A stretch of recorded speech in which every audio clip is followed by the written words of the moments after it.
का माना यह है कि क्या वो सब कुछ दफुल वक्ती था, उस वक्त मजबूरी थी, कुछ हासिल करना था तो उसमें जो चीज़ आए आप कबूल करते चले जाएं। ये चीज़ मेरे ख्याल में सियासी लिहाज से बड़े बोनेपन का मुजाहरा है। इस तरीके से क्या आपने अक़वाम मुत्तहिदा के मंशूर और उसके आइन और इंसानी हुकूक का हल्फ उठाया है, या आपने इस आइन का हल्फ उठाया है जिस आइन के तहत आप कुरान और सुन्नत के ताबे कानून साजी के पाबंद हैं, उसके खिलाफ न करने के आप पाबंद हैं। इस हवाले से ज़रा अपना इम्तिहान लीजिए और जो गलतियां आप लोग कर रहे हैं, नोट ये चीज़ें यहाँ तो कहते हैं कि मैंने अल्लाह को जवाब देना है, अल्लाह को जवाब देने वाले काम तो आप कर चुके हैं। ठीक है, तो उसका कौन सा जवाब है, कौन सी शरीयत है कि जिसके तहत आप ऐसे काम कर रहे हैं, और फिर उसके हमें सजाएं भी दी जाती हैं कि आप मुखालफत क्यों कर रहे हैं, आप ये क्यों कर रहे हैं। मैं जायज़ मुखालफत करता हूँ, मैं जज्बाती मुखालफत नहीं करता, मैं सिर्फ पॉइंट स्कोरिंग की बातें नहीं किया करता। मैं इस ऐवान को तवज्जो दिलाना चाहता हूँ कि आपने ये गलतियाँ की हैं, इसको आप रिमूव करें, वापस करें। जिस तरह के आज आपने कुछ चीज़ें ओमिट की हैं उसको भी आप ओमिट करें और आइन को ठीक करें और कानून को ठीक करें। फिर इसके अंदर ज़ाहिर है कि कुछ ऐसे मराआत और सहूलतें बाज़ शख्सियात को दी गई कि हमें उन शख्सियात के हवाले से, उन मनासिब के हवाले से मुल्क के अंदर एक तबक़ाती फ़र्क कि इस मनसब का बंदा जो है वो एक अलग हैसियत से मुल्क के अंदर मरात याफ्ता होगा और इस हैसियत के लोग जो है वो इस हैसियत में मरात याफ्ता होंगे। अस्सलाम वालेकुम नाज़रीन इकराम, आपको मुकम्मल वीडियो दिखाते हैं। आर्मी चीफ का नोटिफिकेशन होते ही मौलाना फजल रहमान कौमी असम्बली में पहुंचकर फट पड़े। शहबाज शरीफ और उसकी हुकूमत को उड़ा कर रख दिया। रब्बे काबा की कसम, मौलाना की ये तकरीर सदियों याद रखी जाएगी। मौलाना ने शहबाज शरीफ को मुखातिब करके कहा कि तुमने इस आइन को खिलवाड़ बना कर रख दिया है, मुझे तुमसे ये उम्मीद नहीं थी, मैंने गलती की जो तुम्हारा साथ दिया। आप ये वीडियो देखिए, फिर इस पर डिटेल में बात करते हैं कि आपके आइन का ये 27वीं तरमीम उसी तरह मुतनाज़ होगा जिस तरह के 18वीं तरमीम से पहले की तरामीम किसी न किसी हवाले से मुतनाज़ थी, और आइन के मुत्तफ़क़ा टाइटल के ऊपर ये एक ज़ख्म तस्वुर किया जाएगा, एक खराश तस्वुर किया जाएगा कि यकतरफ़ा तौर पर ऐसा क्यों किया गया। फिर इसके अंदर ज़ाहिर है कि कुछ ऐसे मराआत और सहूलतें बाज़ शख्सियात को दी गई कि हमें उन शख्सियात के हवाले से, उन मनासिब के हवाले से, उसके एहतराम में हमारा कोई इख्तिलाफ़ नहीं, लेकिन मुल्क के अंदर एक तबक़ाती फ़र्क कि इस मनसब का बंदा जो है वो एक अलग हैसियत से मुल्क के अंदर मरात याफ्ता होगा और इस हैसियत के लोग जो है वो इस हैसियत में मरात याफ्ता होंगे। तो जनाब स्पीकर, ये पहलू उसको मद्देनज़र रखना चाहिए कि कौम में उसको पजीराई नहीं मिल रही है और लोग तंज़ मज़ाह भी करते हैं, इख्तिलाफ़ राय भी करते हैं कि हमें शख्सियात से भी झगड़ा नहीं है, हमें उनके मनसब से भी झगड़ा नहीं है, लेकिन ऐसे मराआत किसी को देना ये शायद खिदमात का सिला नहीं है, बल्कि ये एक मुस्तकिल तबक़ाती फ़र्क का और इम्तियाज़ का मसला है। जनाब वाला, कानून साज़ी 26वीं तरमीम में भी हुई, वहाँ पर हमने कुछ तरामीम पेश की थी, सूद के हवाले से भी।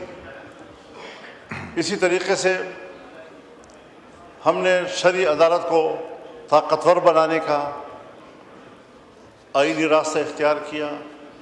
हमने इस्लामी नज़रियाती कौंसिल के सिफारिशात को डिबेट के लिए पार्लियामान में पेश करने का दस्तूरी हक़ हासिल किया। 1 साल से ज़्यादा अरसा गुज़रने के बावजूद इस वक्त तक इस्लामी नज़रियाती कौंसिल की एक सिफारिश भी डिबेट के लिए पेश नहीं हो सकी।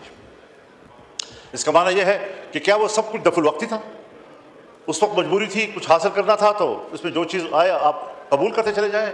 ये चीज़ मेरे ख्याल में सियासी लिहाज से बड़े बोनेपन का मुजाहरा है। इस तरीके से सोचना कि जी बस ठीक है, डंग टपाओ और बात मानो और आगे फिर उसके बाद जी। एक कानून बना दीनी मदारस के हवाले से और सोसाइटी एक्ट के तहत रजिस्ट्रेशन के हवाले से। दूसरा, अभी तक उस हवाले से कोई रजिस्ट्रेशन नहीं हो रही, बल्कि ये सब गवाह हैं, पूरा ऐवान गवाह है कि जब कानून पास हुआ तो कानून में ये ड्राफ्टिंग हमने नहीं की थी, ये ड्राफ्टिंग गवर्नमेंट ने की थी। आज़म तारड़ साहब की तरफ से ये कानून आया था और उसमें सिर्फ उन मदारस का जिक्र था कि जो 1860 की सोसाइटी एक्ट के तहत रजिस्टर होना चाहते हैं। जी, ठीक लेकिन है। कुछ और तंजीमें थी कि जो वजारत तालीम के तहत एक जो डायरेक्टरेट है उसमें उसको ज़िम्नन एक इख्तियार दिया गया। जी, ठीक आज है। हमारे डिप्टी कमिश्नर्स, हमारे इंतज़ामिया, ख़ास तौर पर पंजाब में ठीक। उलमाए किराम के हाथ मरोड़ कर उन्हें कहते हैं कि आपने वजारत तालीम के तहत जाना है, हालांकि वो ठीक। चीख कर कहता है कि नहीं। और फिर अगर वहाँ जाता है तो फिर मदरसा भी ठीक है, फिर रजिस्ट्रेशन भी हो जाती है, फिर अकाउंट भी खुल जाते हैं, और अगर दूसरी साइड पर वो रजिस्ट्रेशन कराना चाहता है तो उसके लिए रुकावटें पैदा की जाती हैं। मौलाना साहब इजाज़त दीजिए ताकि एजेंडा काफ़ी है और मैं मेरे से कुछ ज़्यादा देर बैठा नहीं जा रहा। कुछ चीज़ें थोड़ी देर रिकॉर्ड पे रहना चाहता हूँ, लंबी चौड़ी में तकरीर करने का इरादा नहीं है। आज जो कानून साजियाँ हुई हैं, इस हवाले से ज़रा आप सोचें भी कि अगर 18 साल से कम उम्र को आप आइन के मुताबिक या कानून के मुताबिक उसको बालिग तस्वुर नहीं करते तो मुआशरे में कितनी पेचीदगियाँ आती हैं। और आपने 18 साल से पहले के निकाह को, शरई निकाह को, उसको जिनसी ज़्यादती से ताबीर किया है, आपने उसको उसकी सज़ा ज़िनाबिल जबर की तजवीज़ की है। आप मुझे बताएं कि एक तरफ आप उनको जिनसी ज़्यादती भी कहें, एक तरफ आप उनको ज़िनाबिल जबर से भी ताबीर करें, और दूसरी तरफ आप ये भी कहें कि अगर बच्चे पैदा हो गए तो वो जायज़ होंगे और उसकी मौलाना कफ़ारत। साहब एजेंडा बहुत बड़ा है, प्लीज़ तो एक तो ये, मेहरबानी कीजिए वाइंड अप कर लें। दूसरी चीज़ें जो ट्रांसजेंडर के हवाले से हैं, हज़रत ये चीज़ें इस्लामी नज़रियाती कौंसिल मुस्तरद कर चुकी है जी। शरई अदालत मुस्तरद कर चुकी है। जब हमारे वो इदारे जिसकी हैसियत या अदालत की है या हमारा आइनी इदारा जो सिफारिशात पेश करता है, वो सब इस पर मुत्तफ़िक़ हैं कि इस किस्म के इक़दाम जो हैं वो गैर शरई हैं, कुरान और सुन्नत के मनाफी हैं, तो आपने अग़राज़ व मक़ासिद में लिखा है कि अक़वाम मुत्तहिदा के मंशूर का तक़ाज़ा है, ठीक है, या उनके मुतालबात का तक़ाज़ा है। क्या आपने अक़वाम मुत्तहिदा के मंशूर और उसके आइन और इंसानी हुकूक़ का हल्फ़ उठाया है, या आपने इस आइन का हल्फ़ उठाया है जिस आइन के तहत आप कुरान और सुन्नत के ताबिक़ कानून साज़ी के पाबंद हैं, उसके खिलाफ न करने के आप पाबंद हैं? इस हवाले से ज़रा अपना इम्तिहान लीजिए। और जो गलतियाँ आप लोग कर रहे हैं, नोट करें ये चीज़ें यहाँ तो कहते हैं कि मैंने अल्लाह को जवाब देना है, अल्लाह को जवाब देने वाले काम तो आप कर चुके हैं, ठीक है, तो उसका कौन सा जवाज़ है, कौन सी शरीयत है कि जिसके तहत आप ऐसे काम कर रहे हैं, और फिर उसके हमें सज़ाएँ भी दी जाती हैं कि आप मुखालफत क्यों कर रहे हैं, आप ये क्यों कर रहे हैं? मैं जायज़ मुखालफत करता हूँ, मैं जज्बाती मुखालफत नहीं करता, मैं सिर्फ पॉइंट स्कोरिंग की बातें नहीं किया करता।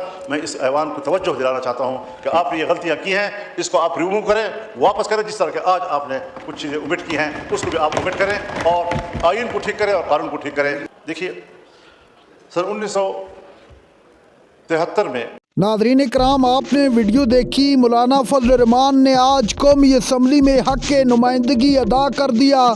27वीं तरमीम को पूरी ऐवान में उड़ा कर रख दिया।